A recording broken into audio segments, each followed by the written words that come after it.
Por aquí no sé qué conocimiento o qué información tenéis de Feng Shui.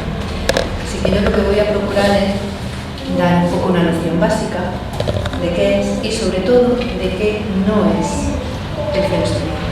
Porque hay muchísima información confusa en el mercado y es algo muy importante saber discriminar esa información. Comentaros también un poquito para qué nos puede ser útil, por qué merece la pena meternos en hacer un estudio de Feng Shui, que parece que es algo muy sencillo, que realmente no es, pero luego cuando llegamos con nuestro dossier y empezamos a comentar todo lo que hay que cambiar en casa.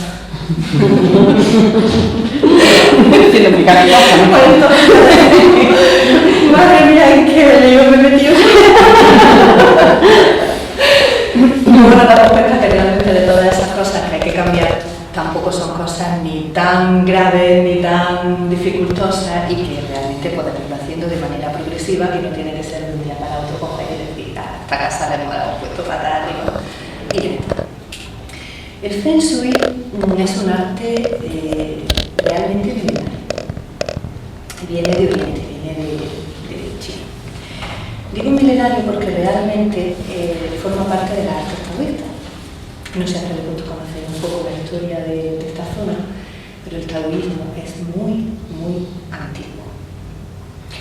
Hubo un momento en la historia de China en que a los emperadores no les interesó tener a su lado, como habían tenido hasta el momento, a esos grandes maestros taoístas como consejeros, porque pensaron que su conocimiento era tan grande que podía ser peligroso. Y empezaron una persecución y el taoísmo prácticamente fue menguando y desapareció. Se fue recuperando en el tiempo y después de recuperarse en el tiempo, pues, con la revolución china más moderna, que es así, la conocemos todos ahora, volvió a tener otra pequeña crisis. Los maestros taoístas que había de la época emigraron casi todos a la zona de Hong Kong, por ahí, por esta. Y desde ahí es donde se está recuperando otra vez toda la información y todas las artes taoístas. Porque de hecho, si nos vamos a Pekín, allí no vaya buscando un artículo de Feng Shui, no pregunté, porque la mayoría de la gente no sabe lo que es. O sea, es muy curioso que es algo que forma parte de sus raíces, de su cultura, y sin embargo lo desconocen. Lo han borrado. Pues recuperando todo un poquito de toda esa información, los orígenes del Feng Shui, como los conocemos hoy en día, en esa recuperación de información, no se llamaba Feng Shui, se llamaba Kang-Yu, algo similar, porque la genética siempre cambia un poco. Y empezó siendo un estudio de enterramiento. Los chinos tienen una cultura bastante profunda a nivel espiritual, igual que en toda la zona de Oriente. Y para ellos, el respeto a las personas que se han ido y la relación con las personas que se han ido es sumamente importante. En el sentido de que están completamente convencidos que esa persona que se ha ido sigue influyendo en el desarrollo de su vida.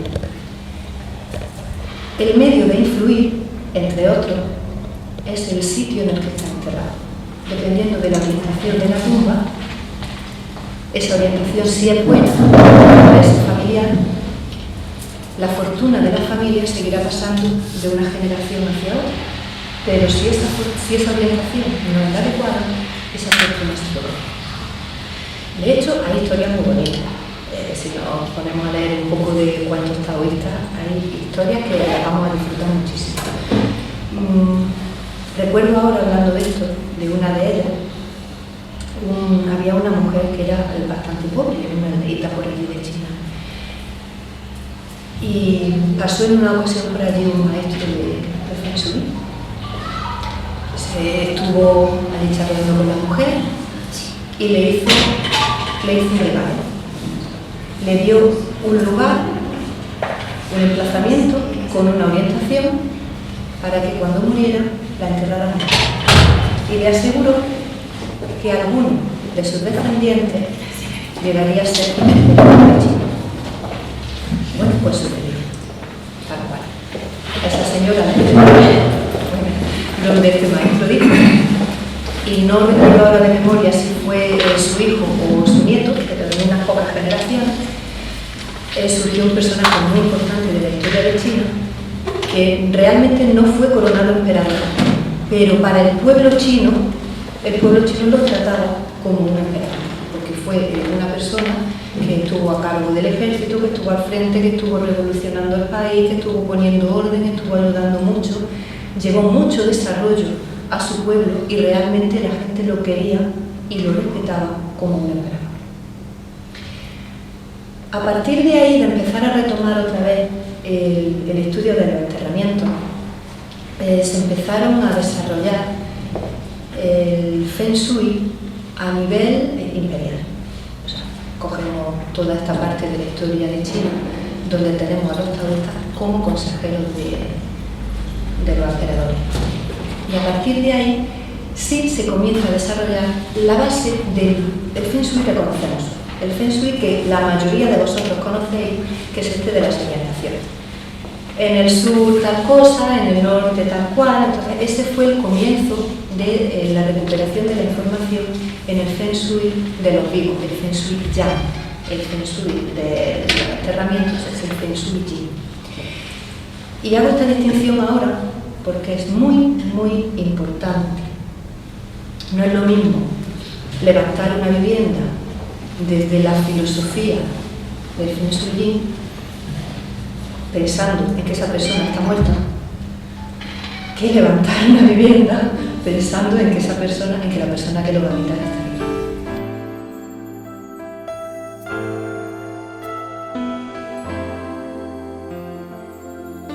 Con todo esto se han ido desarrollando varias escuelas de Feng Shui. La más conocida, como digo, es esta que habla simplemente de la orientación. Y de hecho es el principio, es la base del Feng Shui. Pero tenemos que ir más allá. Voy a poner un ejemplo que yo creo que lo vais a entender enseguida, porque de aquí sí que todos sabemos, aunque sea un poquito. Y es la carta astrológica, la carta natal. Aunque sepamos muy poco de astrología, a todos nos suena esto de las 12 casas y de los planetas que van andando por las casas y de cómo la carta va variando en función de que yo tenga en una casa unos determinados planetas u otro, incluso de esos planetas, cómo se relacionan entre sí, si están en conjunción, están en oposición, en fin, estas cosas. Y de ahí pues vamos a que nos vayan haciendo la carta periódicamente para ver, venga, este año cómo tengo las cosas, para ir haciendo hincapié en esta área de mi vida o en esta otra. Pues en el Feng Shui pasa exactamente igual, en una vivienda te pasa exactamente igual. El sur tiene un tipo de energía, que es su energía base, que es la de la casa del sur. Os lo voy a hablar como casa para que así nos entendamos mejor. Es la casa del sur. En esa casa es donde se manifiesta la energía que nos da el reconocimiento social, el nombre, la reputación, el prestigio a nivel social. Pero claro, dependiendo de lo que ahí caiga, pues las cosas pueden venir bien, que apoyen ese prestigio, o pueden venir mal, que lo que hagan sea desprestigiar. Y eso es lo que tenemos que estudiar realmente cuando vamos a una casa y la medimos para levantar la carta natal de la vivienda. Esto es lo que se llama la escuela de la estrella volante.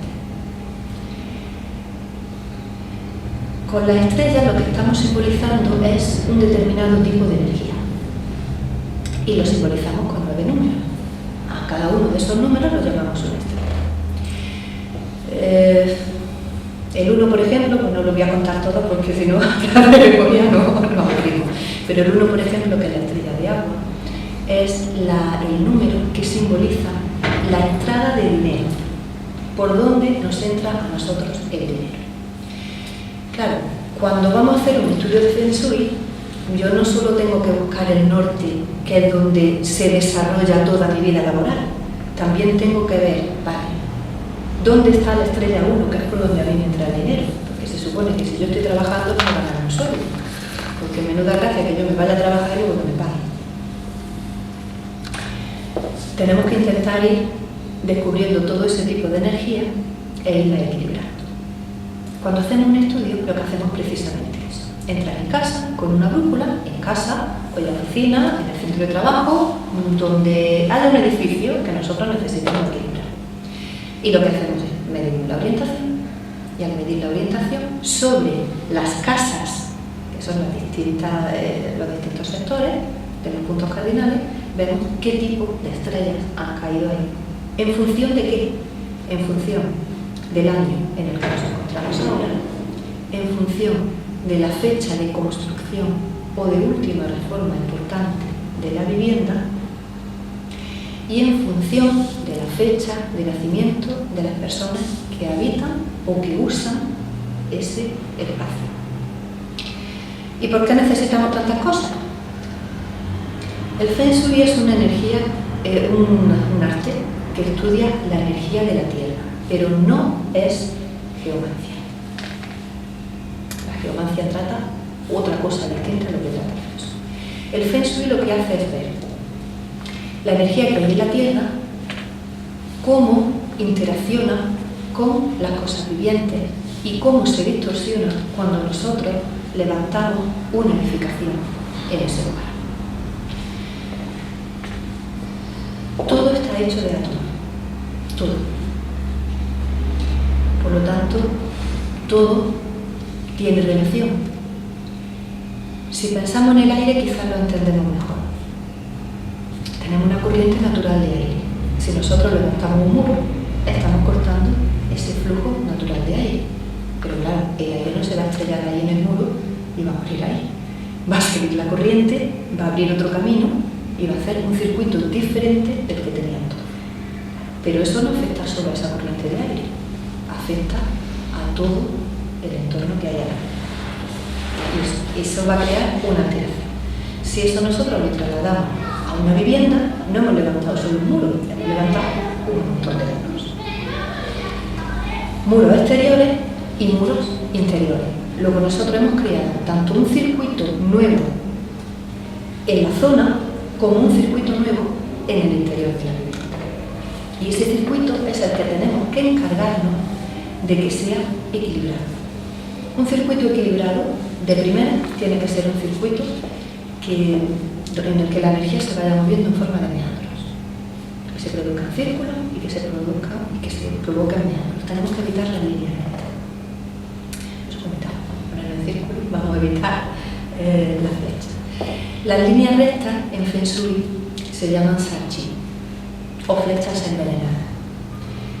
¿Por qué tienen ese nombre tan feo? Porque realmente entran como una flecha en los sistemas vivos. Porque hemos creado una corriente, entra en nosotros. Claro, y también afectan nuestro propio campo bioenergético. Nuestro campo bioenergético también se mueve en forma de círculo.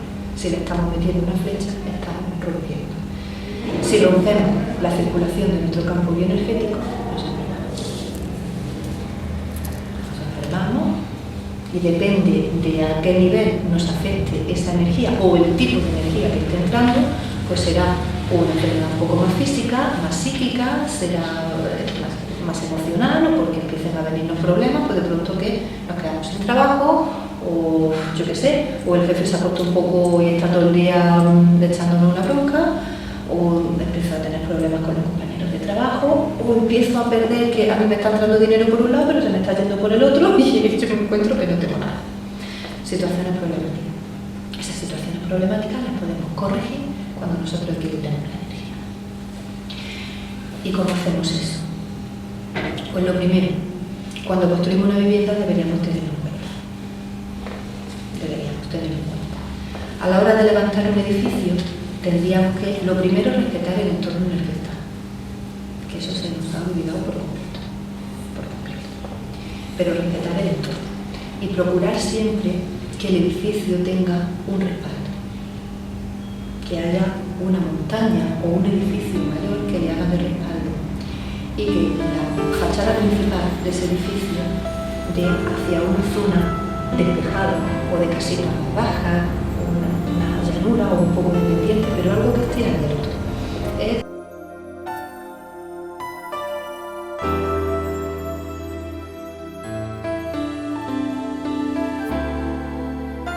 Porque la puerta principal o los ventanales de esa fachada principal es por donde va a entrar la mayor cantidad de energía de la vivienda.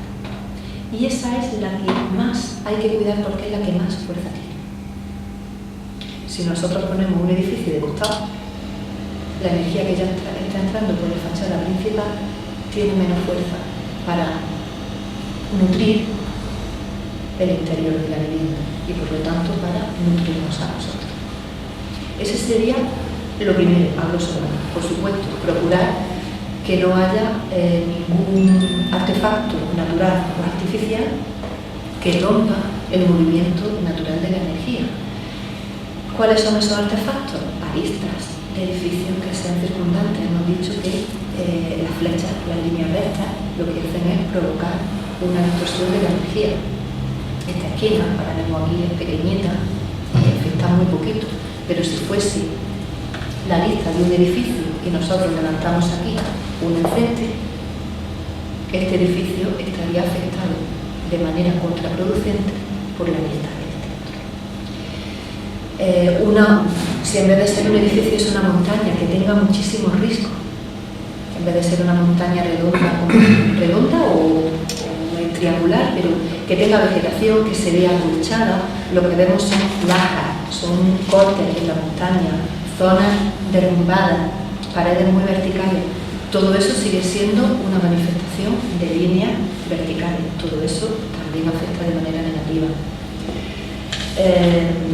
Antenas, árboles. Los árboles que ponemos alrededor de las viviendas tienen que tener una distancia que no se coma la casa. Esto que vemos por muchísimos sitios del árbol puesto en la acera a medio metro de la fachada del edificio y en el quinto piso entrando a las ramas por la ventana, eso es malo tanto para el propio edificio como para la persona que tiene esa ventana bloqueada por el árbol, porque además cada rama de árbol, la rama es otra vez una flecha que está apuntando y está rompiendo la energía. Entonces los árboles tienen que tener su distancia para que la energía natural del árbol no interfiera con la energía natural de la vivienda. Y obviamente procurar poner árboles que sean perennes en lo que son los alrededores de las viviendas para que no se nos quede nunca pelado y tengamos esa sensación de cementerio de árbol. Más cosas. Algo que pasa muy desapercibido. Los carteles publicitarios o similares las imágenes. Una vez que entramos dentro, ¿cómo tenemos que instalar de cristal de los suyo es que haya una pequeña entrada. Si no la hay, tampoco que sea de vida a muerte, pero si la tenemos mejor. Porque esa pequeña entrada va a hacer un poco de remanso para que toda la energía que entra por el exterior dé como un respiro, un pequeño asiento, una primera toma de contacto y a partir de ahí empieza a distribuirse por la vivienda. Conviene tener una entrada que no se estrecha, porque si no lo que hacemos es un embudo y ya no estamos dejando que la energía entre. Si tiene un par de puertas de salida, esa entrada mejor que no comunique a un único espacio de la vivienda para evitar el efecto de ir encarrilando la energía, entra por la puerta y hemos creado solamente un circuito, sino que haciendo el espacio en plan de meandros que os hago. Las habitaciones siempre lo más regulares posible, no tienen que ser absolutamente cuadradas o perfectamente rectangulares, pero si lo son mejor. Habitaciones en forma de L ya están rompiendo porque están creando ángulos. Habitaciones triangulares, que alguna he visto, lo mismo, están creando ángulos. Las bordillas, que tanto nos gustan, a trastero, a un ratito para jugar los niños, un ratito pequeño, o sea, no para pasarse allí el día entero, o sea, como espacio de desahogo, pero no como habitación principal. o como pieza importante de la vivienda. ¿Qué tiene de mano una guardilla? El techo. ¿Qué tal? Está formando un triángulo con la vivienda y está haciendo que la energía que tiene que subir se quede en la parte baja, se quede ahí comprimida, se quede sin capacidad de movimiento. Eso se llama energía muerta. Y esa energía muerta va contagiando, va quitándole vida al resto de energía que hay, porque la vibración es muy baja y esa vibración se va contagiando. O sea, desde entero. ¿Qué colocar? Bueno, puertas y ventanas. Puertas y ventanas, que son la apertura de la vivienda, por donde nos entra la energía. La puerta principal tenemos que procurar que no esté encarada con ninguna otra puerta. De hecho, no debe haber más de 2 puertas seguidas, porque el hecho de poner 2 puertas seguidas ya crea una flecha de energía. Tampoco se deben encarar las puertas con la ventana, porque estamos creando una apertura más pequeña.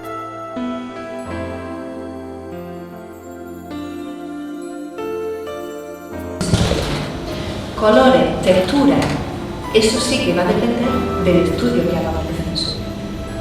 Lo primero, respetando la orientación. Entonces, claro, si yo no hago un estudio de Feng Shui, yo no puedo ordenar en mi casa, algo sí puedo hacer. Desde los sectores, que eso sí lo podemos saber todo, vamos respetando nuestro ciclo de elementos, que ahora os comentaré, y si podéis empezar a sentar las bases de un equilibrio en casa. A partir de ahí, sí necesitamos echar mano de una persona que sepa, porque si no la podemos hacer. Pues la entrada que sea vuestro hijo, el cómo queréis sentir en casa. A partir de ahí. Y ahora, piezas principales, el dormitorio. Me voy a los dormitorios porque, aunque parezca mentira, es la habitación en la que más tiempo pasamos. No nos damos cuenta porque estamos dormidos, pero mínimo 6 horitas nos pasamos en esa habitación.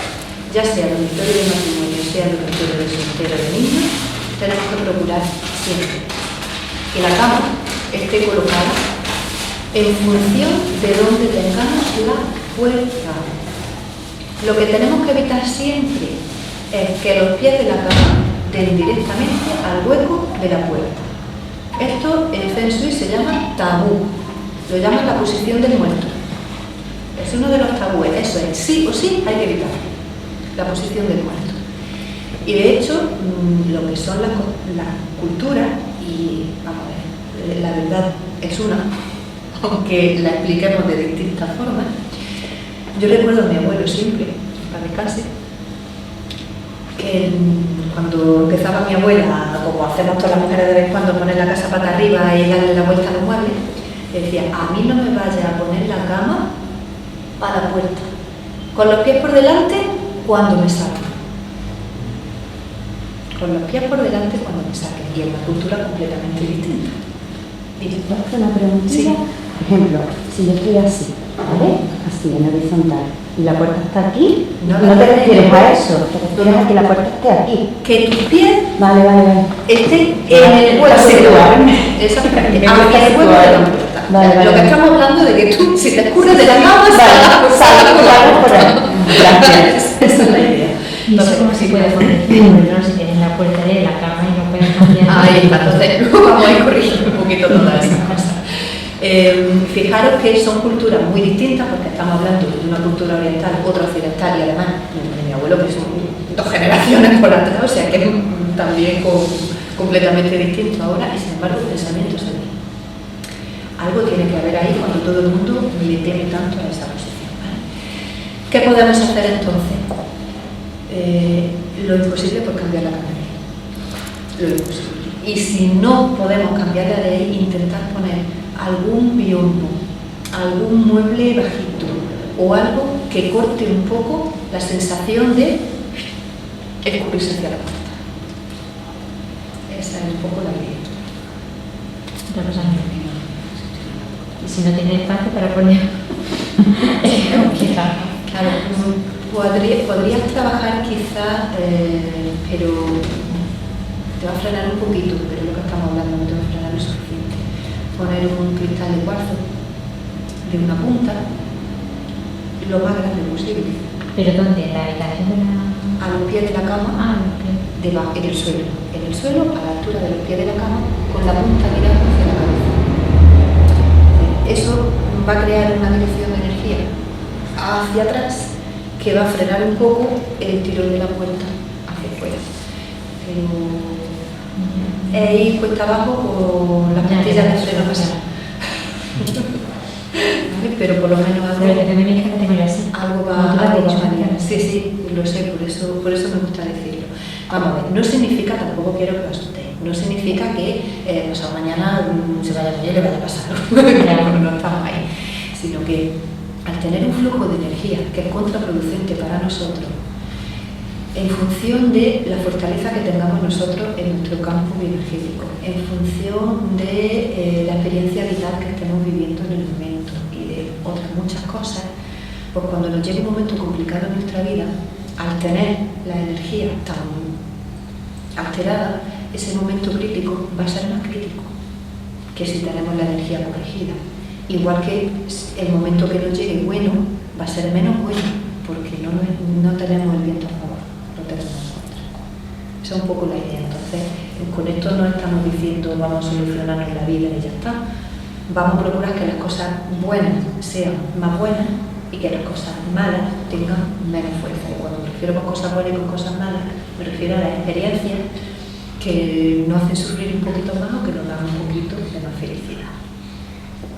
Importante la cama. Entonces, ¿cómo hay que colocar la cama en el dormitorio? Procurando buscar la diagonal siempre con la puerta. Procurar buscar una diagonal. Si la puerta la tenemos aquí, la cama debería estar puesta aquí. Que la puerta está aquí, la cama debería estar puesta aquí. Buscando siempre la diagonal. Y ahora, ¿dónde voy a poner el cabecero? Porque estamos diciendo la cama aquí, ¿vale? Pero también la puedo poner así. Hacia dónde oriente yo la cama, pues va a depender también un poco de la habitación. En este caso, si la puedo poner hacia acá o hacia acá, ¿vale? Y buscando qué orientación a mí me beneficia, que ahora os contaré un poquito de eso también. Si estamos con la puerta aquí, la cama aquí, esta cama habrá que moverla un poquito para acá. Si la queremos poner así, porque el lado derecho de la cama, en una habitación, en una cama simple, no en una cama simple, no puede estar bloqueada. O sea, la cama podemos pegarla hacia el lado izquierdo, siempre tumbada boca arriba, ¿vale? Yo me tumbo boca arriba en la cama, mi cama puede estar pegada al lado izquierdo. Pero yo me tengo que levantar porque el lado de la cama. Así, ¿no? Cuando tenemos un mal día que hacemos todos estar levantados con el pie izquierdo, volvemos a tener una coincidencia de rutina en culturas diferentes. Si bloqueamos nuestro lado derecho, estamos bloqueando la recogida de nuestro trabajo. O sea, no nos va a llegar nunca la recompensa, ni los frutos, ni nada. Estamos trabajando y ese trabajo se queda muerto. No nos va a llegar el beneficio. Entonces hay que procurar tener siempre el lado derecho libre. En una cama de matrimonio, sí o sí, los dos lados tienen que estar despejados, porque las dos personas se tienen que poder bajar de la cama. ¿Vale? No podemos bloquear el lado. Entonces tenemos que tener en cuenta un poco esa disposición de la cama. Si nos vamos a la siguiente habitación más importante, que es el salón, comedor, el sofá lo tratamos como una cama. Lo tratamos como la cama, así no nos vamos a equivocar. Tenemos que buscar siempre un respaldo, se me olvida decirlo, la cama no la ponga en mitad de la habitación. Tiene que estar siempre, tenemos que tener cabecero, porque el cabecero es el muro que nos protege. El sofá siempre con su respaldo y procurando lo mismo, que controlemos la puerta siempre desde una diagonal. La mesa de comer. Si lo que tenemos es solamente un comedor o una salita de estar, pues más o menos vamos a tener nuestro sofalito y la mesa pues en el centro. Si lo que tenemos por un lado salón y por otro comedor, entonces colocaremos el salón de manera que, respetando el sofá como he dicho, como si fuera una cama, pero teniendo en cuenta que a la hora de entrar, cuando estemos todos sentados, no estemos uno enfrente de otro. Tenemos que evitar la línea. Entonces colocar los tres sillos siempre formando una U, no una V, que hacemos un ángulo, formando una U, o la típica que ponían nuestras abuelas siempre, que era el sofá y los dos sillones así un poquito abiertos. siempre es una U, pero un poquito abierta, porque si no el que se sienta aquí está de cara al que se sienta aquí. Y esta es la posición de la pelea, los gallos encarados. Entonces, siempre un poquito abierto para que no estemos cara a cara generando la violencia. La mesa de comer es la pieza principal de la habitación, ya sea el comedor o sea el salón comedor, es la principal. Y es uno de los símbolos de riqueza de la vivienda. Por lo tanto, la mesa no es un almacén de cosas que vamos dejando ahí, de dejar los platos hasta las 7 de la tarde, ahí como un desguace de llevarlo a la cocina, porque es el tesoro, es donde estamos comiendo, es donde nos estamos nutriendo. Entonces tenemos que procurar que la energía que hay en la mesa sea lo más limpia y lo más viva posible. La manera de conseguirlo es tener una mesa despejada y a la hora de decorarla, pues bien sea con flores, con fruta, con caramelos, bombones que también nos gusta poner, o con alguna cosita así sencilla, no cenicero para recoger la basura, sino cosas que te nutran.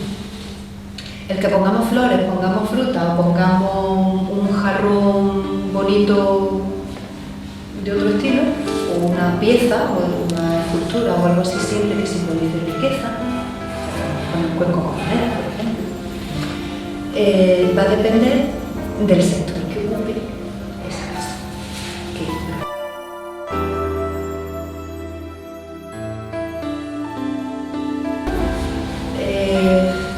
Hay dos tendencias de cocina. La cocina europea, que está separada del comedor, entonces tenemos simplemente el espacio para cocinar, procurar siempre que esté lo más limpio y lo más ordenado posible, porque todo lo que sea desorden, acumulación de suciedad, rincones, todo eso hace que la energía vaya muriendo y va bajando la vibración de la casa. Toda la energía que se muere a nosotros nos va enfermando porque baja también la vibración de nuestro campo. Procurar que, obviamente, estás cocinando, hay cosas en medio, pero que sea ese momento y no se queden allí en 3 días esperando a que cuando pueda recogerlo porque tengo que ir, estoy trabajando, estoy con los niños, estoy con esto. No poner espejo.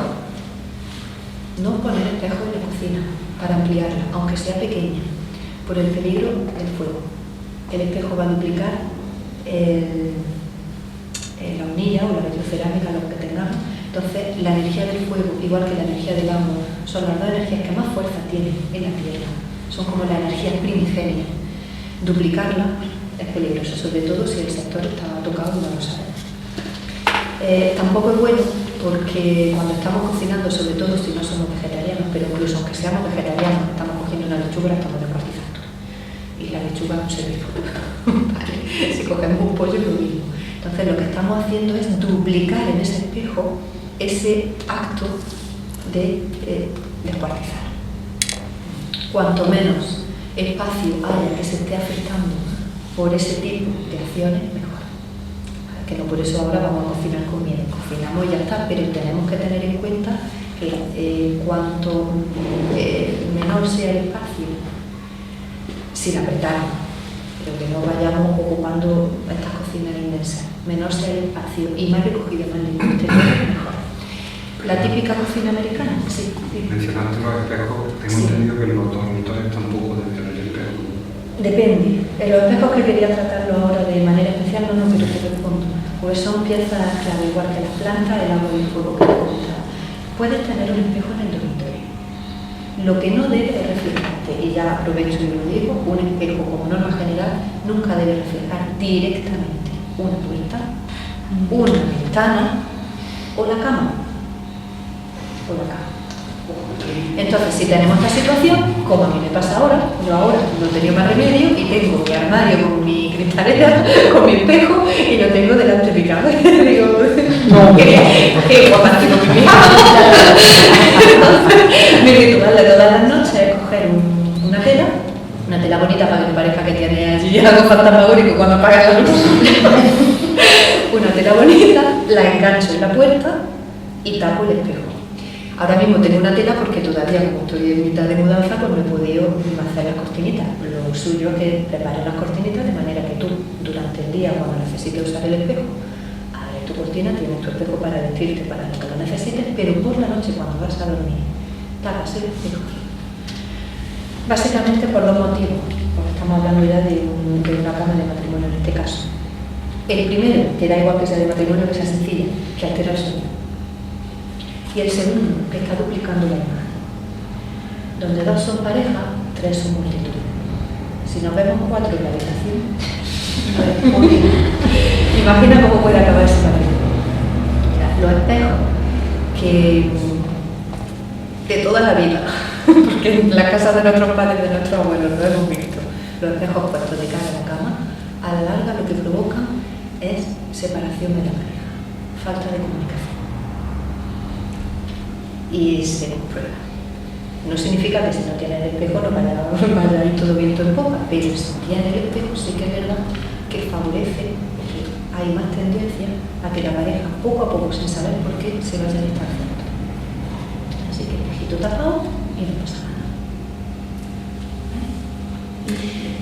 ¿Y frente de la puerta? Enfrente de la puerta está duplicando la puerta. Si estábamos diciendo que no tenemos que duplicar, poner 2 puertas seguidas o 3 puertas seguidas, lo que hacemos visualmente, tú tienes ahí otra puerta. Aparte de que la energía que está, eso visualmente tú has creado otra puerta, pero además la energía que está entrando a tu habitación, como lo tiene enfrente, llega. Claro, es un espejo y el espejo lo que hace es rebotar la imagen, igual que rebota la imagen, rebota la energía. Bueno, como una pelota de ping-pong. Plom, plom, plom, plom, la energía está entrando y saliendo. Se crea una distorsión impresionante y no entra a la habitación, que es donde tiene que entrar para nutrirlo. Y además en esa zona has creado, ya te digo, una distorsión importante. Y con las ventanas pasa lo mismo. Entonces, directamente no pasa nada si está desplazado, aunque se vea la puerta de la ventana, pero lo que no puede estar es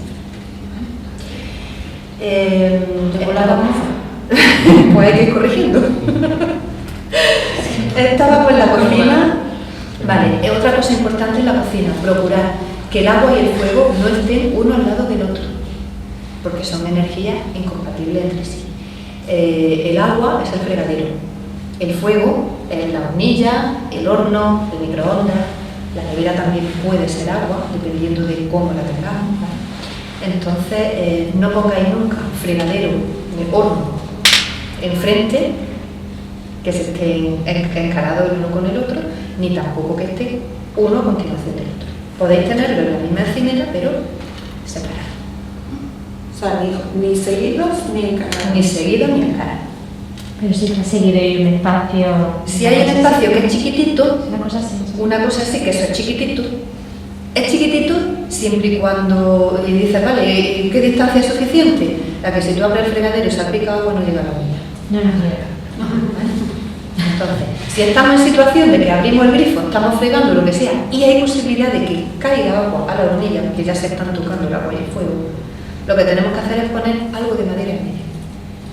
Yo tengo una cosa, una tabla de madera. Algo de madera ahí en medio, porque ya la energía de la madera va a equilibrar las dos cosas. Incluso, como en otra casa que yo estuve viviendo, lo que hice fue levantar con una celosía de estas que hay así de madera, lo que ponemos en los conventos de las monjas en las ventanas, pues bajita, la puse a modo de barrera porque era una cocina muy chiquitita, entonces corté ahí para que no estuvieran salpicándose. O sea, siempre hay.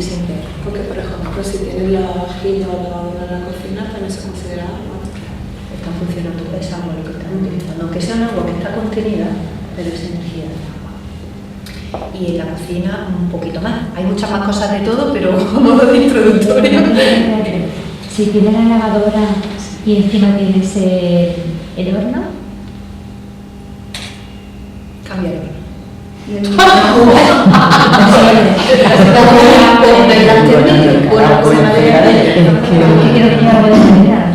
Pon una encimera o una tabla, algo de madera que lo aire, o o con un poquito de, como si fuera una semiestantería, algo que lo levante un poco, lo separe y en ese espacio ocúpalo para que no quede en vacío, ocúpalo con algo de madera. Aprovecharlo como de cajón para guardar palas, cosas de la cocina, así utensilios de cocina de esa manera.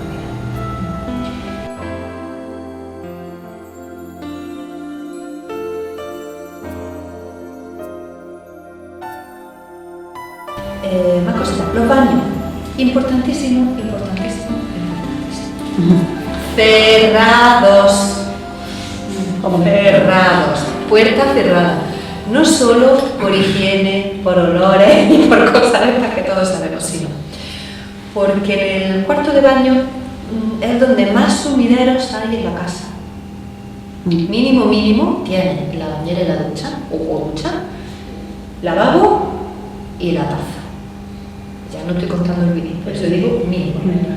Y si lo tienes, pues todavía más. Claro, cada sumidero de esos, abajo. Lo mismo que se lleva el agua, se lleva la energía. Si se lleva la energía de esa habitación, está creando ahí un vértice hacia abajo que toda la energía que hay en la casa la chupa. Si tenemos la puerta, ya tenemos una barrera. Por lo tanto, la puerta tiene que estar cerrada. Va a minimizar, no significa que ya no vamos a perder nada de energía, pero minimiza bastante. ¿Qué más cosas tenemos que hacer? Tapones puestos. Truco, si no queremos estar quitando tapones o hay niños en casa o se nos olvida, vamos corriendo, un puñado de canicas. ¿Canica? Un puñado de canicas. Eso lo he visto yo lo tengo en mi casa. Porque como además siempre hay algún tapón de estos que está perdido, que no sabes dónde está, que está, un puñadito de canicas. Entonces las canicas lo que hacen es, no cierran tan hermético como un tapón, pero también evitan el efecto tapón. ¿Y el efecto tapón cuál es? Que está cerrado. Pero yo ahora levanto con toda la fuerza hacia abajo. La canica es un poco como una tarifa plana, ¿vale? Porque estás perdiendo energía, pero siempre estás perdiendo energía. Entonces mejor que la de Entonces, busca tu comodidad. Busca tu comodidad, porque de hecho ahí estás perdiendo siempre, aunque sea poca. De la otra manera tienes cerrado, luego chupa, pero vuelves a cerrar. Es mucho más efectivo que un tapón. Pero ya te digo, hay veces que el tapón no puede ser por miles de cosas, porque tengáis una alternativa. Y ya dependiendo del sector que ocupe el cuarto de baño, pues entonces los colores son muy importantes, que vayan siempre a equilibrar la zona en la que esté. Nunca debe estar el cuarto de baño en el centro de la vivienda, es otro de los tabúes. Hemos dicho la cama apuntando a los Vamos pies. a salir de aquí.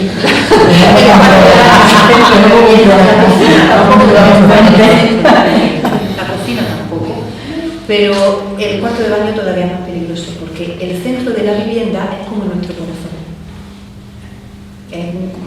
Es donde todo lo que pasa en el centro de la vivienda se traslada automáticamente a la vivienda completa. O sea, si yo tengo una habitación mal, tengo solamente esa habitación mal. Pero si el centro de la casa lo tengo mal, todo eso se transmite a toda la vivienda y la vivienda está enferma. Si yo pongo ahí un cuarto de baño, pues lo que he contado. Es que la casa directamente se va muriendo por ahí. Con lo cual todavía si pilla algo del centro del cuarto de baño, ahí sí que es verdad que es más que nunca importante tenerlo rectificado y cuando buenamente uno pueda, cambiar la casa.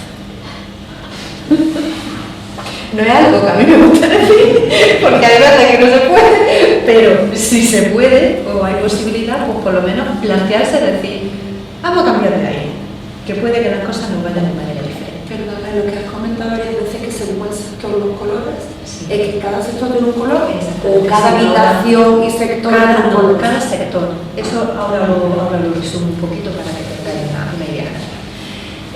¿Qué más me queda? Pasillo y escalera. Vale, pasillo y escalera son un poco la comunicación de la vivienda.